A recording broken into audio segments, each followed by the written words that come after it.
हाँ mom, bus train आने ही वाली है। आप बेकार ही परेशान हो रही हो। रात के 2 बज रहे हैं, आप सो जाओ ना, सुबह बात करेंगे। कहते हुए निकिता ने अपनी माँ का फोन रख दिया और अपनी दिल्ली तक जाने वाली ट्रेन का इंतजार करने लगी। आप लोगों ने कभी ट्रेन का सफर किया है? मैं भी ना। कैसे सवाल पूछ रही हूँ?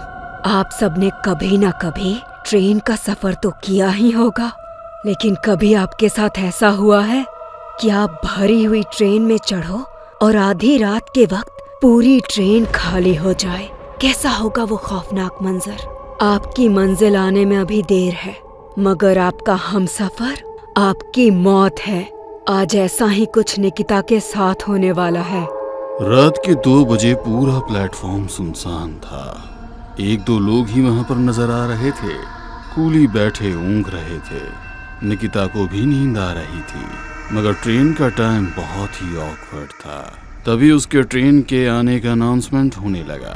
यात्रीगण कृपया ध्यान दीजिए, मुंबई छत्रपति शिवाजी टर्मिनल से चली दिल्ली को जाने वाली ट्रेन कुछ ही समय में प्लेटफॉर्म नंबर 4 पर आने वाली है। अनाउंसमेंट सुनकर निकिता ने अपना सामान उठाया और तभी कुछ देर बाद ट्रेन आकर प्लेटफॉर्म पर रुक गई। निकिता जैसे ही अपनी बोगी में दाखिल हुई, रात का वक्त था तो सभी लोग सो रहे थे। निकिता अपने रिजर्वेशन सीट पर पहुंची तो वहां पर पहले से ही एक बुजुर्ग महिला बैठी थी और उसके सामने की सीट पर एक लड़की बैठी हुई थी। उन दोनों को देखकर निकिता को आश्चर्य हुआ, क्योंकि रात का वक्त था और दोनों सोने की बजाय जाग रही थी। एक्सक्यूज मी मैम, ये मेरी सीट है, आप शायद गलत सीट पर बैठ गई हैं। निकिता की बात सुनकर उस महिला ने अपनी गर्दन ऊपर उठाकर देखा और उसे कोई जवाब नहीं दिया। शायद आपने सुना नहीं, ये सीट नंबर 13 मेरी है। निकिता के दोबारा कहने पर वो लड़की निकिता की ओर देखने लगी। उसके हाथ में एक अजीब सी किताब थी, मगर फिर दोबारा वो किताब पढ़ने लगी। निकिता को बहुत अजीब लगने लगा। अपना सामान एडजस्ट करके वो उस महिला के पास बैठ गई। उस कंपार्टमेंट में कुछ ज्यादा ही ठंड लग रही थी। बात शुरू करने की गरज से निकिता ने दोबारा कहा, मैम आपका सीट नंबर क्या है? मुझे सोना है। इस बार निकिता की बात सुनकर वो महिला उठकर उस लड़की के पास जाकर बैठ गई। लड़की ने गुस्से में निकिता की तरफ देखा। निकिता डर से सहम गई। निकिता सीट पर अपने बिस्तर लगाने लगी तो उसने देखा कि जहां वो महिला बैठी थी वहां कुछ चिपचिपा सा फैला हुआ है। मोबाइल की रोशनी में उसने देखा तो वो खून था। डरते हुए निकिता दूर हट गई। पूरे कंपार्टमेंट में खामोशी थी। केवल चलती हुई ट्रेन की आवाज से उस कंपार्टमेंट की खामोशी टूट रही थी। तभी उस महिला की तबीयत खराब हुई और वो जोर जोर से खांसने लगी। खांसते खांसते उसे खून की उल्टी हो गई। ये देख निकिता जोर से चीख पड़ी, कोई है अटेंडर? टीसी, यहाँ आओ जल्दी, मेरी मदद कीजिए। खामोश हो जाओ तुम, जब से आई हो बोले ही जा रही हो। उस लड़की की आवाज में थोड़ा भारीपन था। निकिता खामोश हो गई, मगर तब तक उसकी चीख सुनकर आसपास के सभी लोग उस कंपार्टमेंट में आ गए। कुछ पैसेंजर अपने अनुभव के आधार पर सलाह दे रहे थे और उस महिला को संभालने की कोशिश कर रहे थे, मगर वो लड़की बिना कोई रिएक्शन दिए वहां पर बैठी हुई थी। लोगों के लिए आश्चर्य की बात थी कि देखते ही देखते उस महिला ने दम तोड़ दिया। आधी रात का वक्त था। नेक्स्ट स्टॉप आने में 1 घंटे की देरी ऐसे ही सामने बैठी हुई लाश के साथ सफर करने के नाम पर लोगों की नींद उड़ चुकी थी। निकिता वो कंपार्टमेंट खाली करके पड़ोस के कंपार्टमेंट में जाकर बैठ गई। वो लड़की अभी भी उस लाश के साथ ही उस कंपार्टमेंट में सफर कर रही थी। ट्रेन अपनी स्पीड से सरपट भाग रही थी। तभी अचानक जोरदार झटके के साथ ब्रेक लग गया। ट्रेन जंगल के बीचों बीच रुक गई। अभी तो स्टॉप आने में देर थी, ट्रेन अचानक कैसे रुक गई? लगता है ट्रेन आउटर में रुकी है, सिग्नल नहीं होगा, कुछ ही देर में चल देगी। मगर जब टीसी कंपार्टमेंट में आया और पूछने लगा, चैन किसने खींची है? टीसी के सवाल पर सब लोग हैरान थे, क्योंकि चैन तो किसी ने खींची ही नहीं थी। टीसी उस कंपार्टमेंट में गया और वहां की पैसेंजर लिस्ट चेक कर पूछने लगा, ये निकिता कौन है? मैं तो चैन आपने खींची है? कैसी बात कर रहे हैं आप? निकिता तो यहाँ मेरे पास बैठी हुई थी।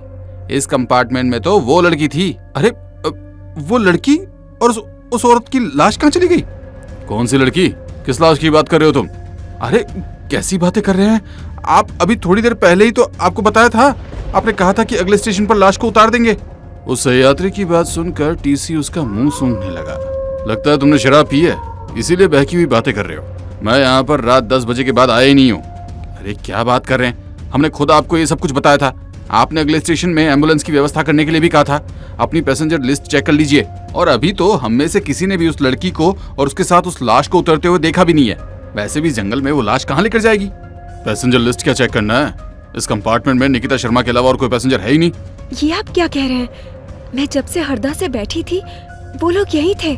देखिए उस लेडी को उल्टी भी हुई थी। कहते हुए निकिता ने उसकी खून की उल्टी की तरफ इशारा किया तो वहां पर ढेर सारे कीड़े, छोटे छोटे कीड़े थे। ये सब क्या गंद मचा रखे तुम लोगों ने? ये सब देख सभी यात्री डर गए। अब कोई भी उस कंपार्टमेंट के आसपास भी फटकना नहीं चाह रहा था। सबको कोई अनहोनी का डर सता रहा था, क्योंकि निकिता के पहले किसी ने भी उस महिला और लड़की को नहीं देखा था। टीसी से कहकर निकिता ने दूसरी खाली बर्थ की व्यवस्था कर ली और अपना पूरा सामान लेकर उस कंपार्टमेंट में चली गई। वहां भी सभी लोग सो रहे थे, मगर निकिता की आंखों की नींद गायब थी। अपना बिस्तर लगाकर निकिता जैसे ही लेटी, कंपार्टमेंट की छत पर उसे वो लड़की और महिला नजर आने लगी। उसके चेहरे का रंग उड़ गया। सर्दी में उसका पूरा बदन पसीने से तरबतर हो गया। सांसें रुक गई, आंखें खुली रह गई और मानो होठ तो चिपक ही गए। उसके मुंह से आवाज ही नहीं निकल रही थी। अचानक ही वो दिखना बंद हो गई। निकिता ने तुरंत अपना सामान उठाया और दरवाजे की तरफ भागने लगी। ये सब क्या हो रहा है? ये मेरे पीछे क्यों पड़ी है? प्यास से उसका गला सूख रहा था।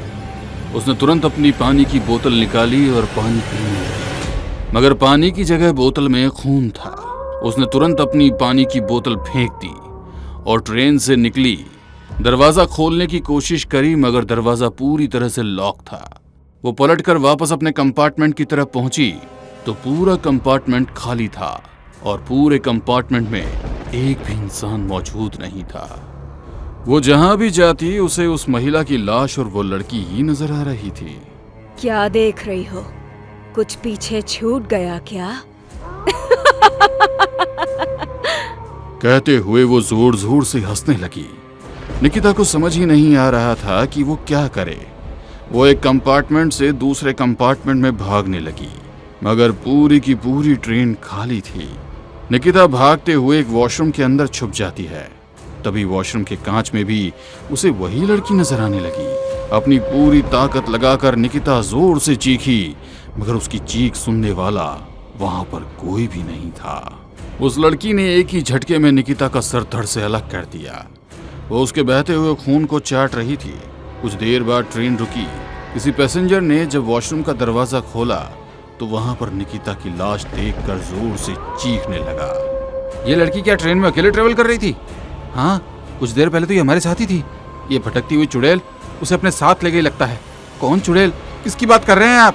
करीबन 10 साल पहले एक औरत इस ट्रेन से सफर कर रही थी। उस कंपार्टमेंट में अकेली लड़की बैठी थी। देर रात उस महिला की तबीयत खराब हो गई। महिला उससे मदद मांगी, महिला ने उससे मदद मांगी, मगर वो लड़की मदद करने के बजाय उस महिला का सामान लेकर वहां से भागने की कोशिश करने लगी। महिला ने उसे धक्का दिया तो वो ट्रेन से नीचे गिर गई।